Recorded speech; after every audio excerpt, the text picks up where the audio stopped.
There you go. I'm composed. Now I'm here. Perfect. How are you? Yeah, really good. Just getting ready for Christmas, and like my family are coming over from England, so that'll be nice. Yourself? I'm good too. Thank you. So, thank you so much for taking out time to do this. I'm really excited about our chat. I am so interested to learn about, gym management and what all you've done with Input Fitness. That's really impressive. So, thank you for being here. And before we get started, can you please provide some insights about your gym, like the size, the location, and any target demographic if you guys have them? Yes, I suppose size-wise, we're about 3,000 squares. So we have 6 studios within. Oh, So it's kind of you got your 24-hour gym, and then you've got your like cycle classes, yoga classes, mat Pilates, like Zumba, cardio type classes. And then downstairs, we've got a studio that's for reformer Pilates, a studio that's for boxing, a studio that's for your strength and conditioning, and then a creche for the mums to drop their kids off. We've got a recovery area, which has got your infrared saunas and your compression boots, a cafe, and then at the front of we've got a swimming pool, so a saltwater pool that has a spa and steam room in it. that's a whole ecosystem there. That's really impressive.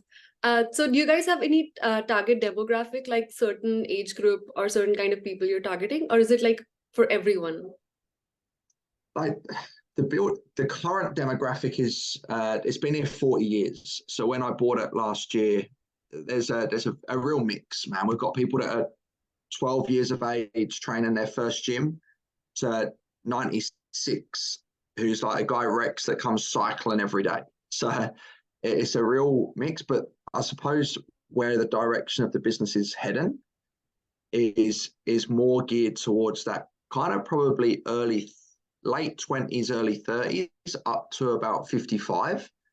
And that's to look at that key kind of strength and conditioning, boxing, reformer Pilates, and recovery.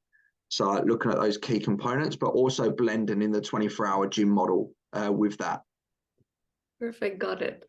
That's pretty impressive. So, how long have you been in the fitness industry? Like you said, you got it last year, the gym last year, but how long have you been in the fitness industry? Almost 20 years. Oh, wow. So, like owning a gym was the plan from the start, or did you like find your way towards it? No, it's always been a vision. Like the vision's always been pretty clear. Like I started off on cruise ships as a personal trainer, and I always wanted to create a cruise ship type facility, which was all health, which is more than just fitness. It's, I suppose our key phrase is perform better, be better, be you. So we're all about, if you can't be you, then you can't be better. So the first thing is just be you. Like if you can't be you, then don't come to our gym. Like we don't want no meatheads. We don't want no wannabe people. We just want you to be you and feel comfortable to be you. So that's where the model was always based around, is somewhere that somebody can feel comfortable being themselves, firstly, and then working with that person to become a better version of their self, and having a facility where we feel that you can do everything. So that was kind of always the vision. The pathway has been very different to get here. I suppose from working in every role possible that you can imagine. Like I moved to Australia as a backpacker, started off with $1,000 in my account and just worked my ass off for 15, 20 years to eventually get where I wanted to be. So that has been a good journey. I've had 24-hour gyms before, and I've had boutique gyms before, but the idea was to create an environment that combined both of those modalities, but also at an affordable price point for where I live, because most of those modalities charge $60-70 a week just for boxing or just for the strength and conditioning, whereas we charge $55 for everything. So the idea was to make it affordable. And I don't need to be a multimillionaire. Like, I just need to be able to raise my 2 kids, have a nice life. So I don't need to charge people a lot more because I'm happy with and content with where I'm at as well. That's really impressive and such a good message, actually. Everything you said, and especially about the slow burn rise to success, I think that's really impressive. And that's also a much better way to achieve success. I think it makes you more equipped to handle that success if you're grinding your way towards it. So that's really great. But of course, as I was just saying, you have so many studios with one gym. It's a whole ecosystem. Like, personal training one-on-one is a very difficult task, but managing a whole gym, I'm sure you must have faced a lot of challenges. And you would have, I'm sure you would have seen some gaps in your system along the way while getting to this point. So what were all those challenges, and how did you overcome all of that? I suppose there's 2 prongs to it. Like, you've got people and then you've got commercial. So like, the commercial sense, it was always cash flow because I don't come from money. So it was always building enough cash flow and learning where to invest it. And that I did that incorrectly a few times and had to start from the beginning again. So that not necessarily always went the right way. So I think, but I learned a lot from those mistakes because I was an Uber driver for part of it because I just needed to make money. So I messed up there, but so I had to get a second job to pay for bills and stuff. So you just find a way commercially side. But I think that was a big learning from me is I didn't have a house to go home to because all my family are in England. So I had to make it work. It wasn't a case. I think if I would have stayed in England and done it, maybe I wouldn't have got to where I was because I could have just gone home to my parents' house and I would have just been okay to get another job. Whereas I didn't have that luxury here because I still had rent to pay. I still had bills to pay. So I think that was a big learning. Then the other side from a gym perspective is people. Hiring the right people that necessarily may not have the right skill sets that you need right now, but they have the right personality and they have the right drive. And again, I've hired previously more on skill than on how their personality was. And that's burnt me eventually because we didn't have the same morals. And that would be kind of one of the biggest thing is, especially when you get into something of this size where now there's 40 staff. So people are huge. They even make or break your business. Absolutely. But then systems and processes, because when you start to build, looking after 10 people's fine, looking after 50 people's fine, looking after 200 people's fine. Now you get to 500, 1,000, 2,000. It's very hard to have those systems in place to be able to give everyone the attention that you wish you could.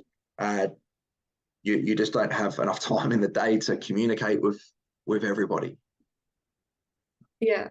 So talking about systems and also talking about the investments you said that you've made, one of the investments to manage your gym is Fitbudd, right? So what led you to choose Fitbudd as your gym management software? What were the factors that influenced this decision? Well, so we used, I suppose, Fitbudd for our app. So for running our fitness programs. And I suppose what I find most beneficial is I know what I'm good at, and I was always told to outsource what I'm not good at.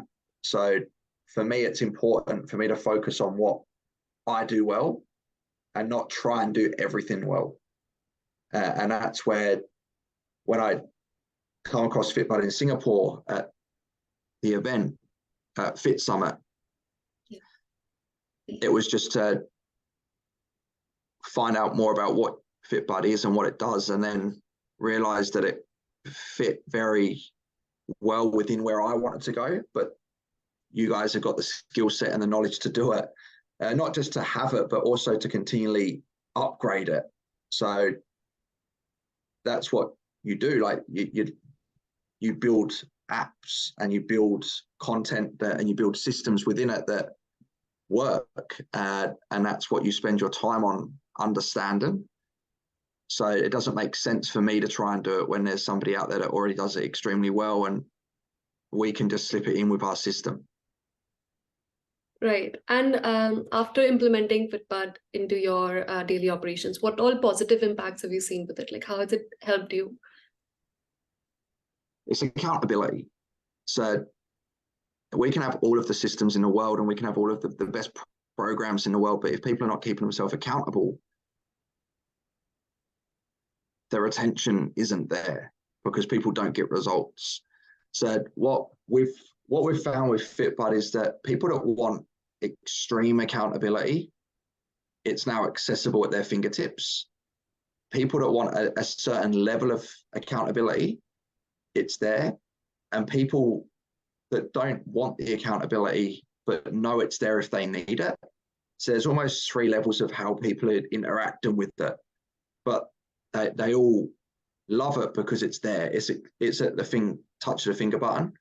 Whereas the guys that are using it are getting the best results, and I think that's how it will start to get, I suppose, more utilized the longer we use it, because we're getting certain members, Ben, Lee, Sean, Nadia, that are promoting their results through their socials, and then they're tracking, but they track everything down to the T. So I suppose it's the difference between somebody that gets results and somebody that doesn't.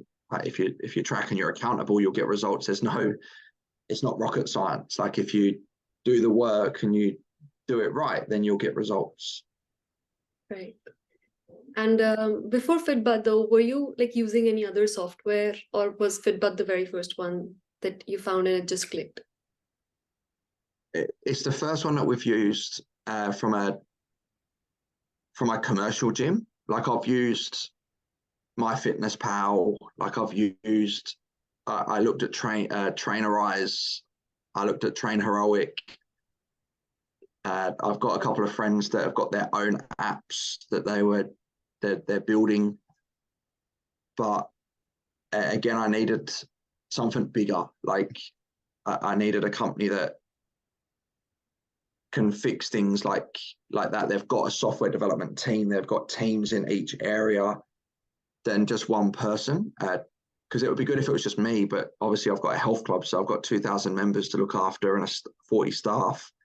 So if I'm going to introduce something, it needs to be proven. And what I like about it is every time that we've mentioned something, it either gets fixed straight away or it gets added to the development team. And I think that's great, is that the intuition on always developing, because I think that's important for us as a gym, but also as an app, is to never stand still. You always have to keep moving forwards and giving, I suppose, the clients what they need and make it as easy as possible. Yeah, perfect. And what's the implementation process for you? Like, was it a smooth transition? Were there any challenges? What was it like? I'm not very tech savvy, so that I probably was asking lots of stupid questions and silly questions. So I think from my side, the challenges was just becoming more accustomed with apps and just using it myself. And then once you kind of use it, learning to upload the videos, learning to the sequence in terms of, I suppose, upload the exercise, create the workout, and then create the schedule. Once you get those systems in place, it's quite seamless. From members, I suppose the plans, the explore sections we've probably underutilized it at the moment. We're still in early stages of, I suppose, where we see the app going in terms of how we use it in the club. We're probably still very early on in that. There's so much more that we could do to improve. But the people that do use it enjoy it. So like, yeah, we've just got to I suppose, monetize it better, because I look at always, how do I just service members? So when I look at those two sides again with people and commercial, I think we've got the people side down part that people are loving it, but I haven't fully nailed the commercial side to it yet. Right. And just another question, Darren. With any business, whether it be gym or anything else, the goal is always expansion, right? So how do you foresee handling the challenges and the opportunities that come with expansion? And how does Fitbudd play a role in all of that? Well, with expansion comes one, I suppose, expectations become higher. I suppose expansion for us is more yield per member. So expansion for us isn't necessarily more member numbers. For us, it's how do we engage better with our members to create a higher yield per member. So for me, I'd rather, to be honest, lose members and have 1,500 members engaged, paying more than 2,000 members where 500 are not really engaged. They're not contributing to the ecosystem, and they're not getting results because they're not engaging. So Fitbudd's super important for us because we use it as our onboarding process. So every new member goes through, we have a 42-day Better You. So 42 days to a Better You onboarding process that every new member goes through, which then, one, it gets them using the app. And then two, we've then got to build the ecosystem on the back end of that as to where's next. So once I've finished my 42-day program, if I want to repeat that, I can, because it's free. Or if I feel now I want a specific program for this, or a specific food program, or a specific something for me, then they would then purchase a plan from one of our trainers. So for us, with the onboarding process, it's really important, which then obviously will help with longevity in retention. Yeah, that's really cool. It's so interesting that growth is like so different for different businesses. So that's really great. And I'm so glad that you found how to use Fitbudd in the most beneficial way for yourself. Thank you for talking to me. This has been really helpful. And thank you for taking out time to do this. Thank you so much. Yeah, no stress. Take care. Thank you. Bye. Take care.